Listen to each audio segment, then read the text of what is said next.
Young girl, look at yourself. Appetite is not your nemesis.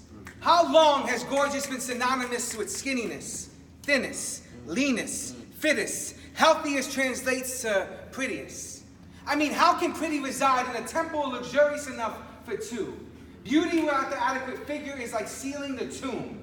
Wombs are praised the larger they extend, so why does the encouragement become subdued when the pregnancy ends? Ostracizing yourself before the pregnancy begins, at times not even fertile. Dodging insinuations that the extra pounds gained must mean that you are maternal. So you eat the insecurity low. This elevator of self-esteem is out of order. You've been waiting idle for rescue, but you don't need refuge. You need to refuse the notion that your beauty could be demoted due to size restrictions. This environment is quite hazardous. If you proceed on the premises with the same precarious confidence that your value amounts to what you weigh, the decay in perception will be accelerated. Perfection is the architect of manipulation. Insert here. When did beauty come with appropriate measurements? When did feeling good become irrelevant? As if the larger the development is, the less attractive the settlement is, so settling for less is a diagnosis. Too many scripts being signed by forged sources who endorse the loss of weight as a preemptive strategy to have your anatomy be more seductive. So heavy is a predisposition leading to ugly. It's like we're all under hypnosis. Let's review this.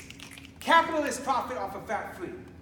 The merchandiser profits by charging more fees. You collect more debt since realistically it's hard to maintain budgets when groceries cost more than your rent. Stop venting to the mirror as if Big Bone was your identity. If they were scales for character, imagine how different our mentalities would be. And this is not to say you shouldn't be amendable to change if you so choose. And the ingredient you use makes you vegan, vegetarian, non-carbohydrate, gluten-free, fruit-based, or any system that you desire. As long as the desire is not premeditated to fit a system that conveys a deduction of your pant size, increases the capacity to be loved inside, then follow your heart. Just do not pose for paparazzi who only flip the lens when your structure is easier to mend on Photoshop. You are not broken, do not need to be cropped. You are the soil who breathes life into these crops. Young woman, look at yourself. Marvel at your elegance, whether you are thin or size 10. I am not a drill sergeant. Do not drop and give me 10. Your love handles are not sin. Your love is not an object to be handled. You are not as fragile as advertised. So stop killing yourself for the bone density in your thighs. You are not wide. You are long, sideways. You are that song that doesn't get enough replay. This is not a mile sprint. This is a marathon. So stop treating yourself like we were judges and you contestants. This is not the Olympics. Stop running from your image. You have burned more calories than any regimen a trainer could advise. Young woman, look at yourself.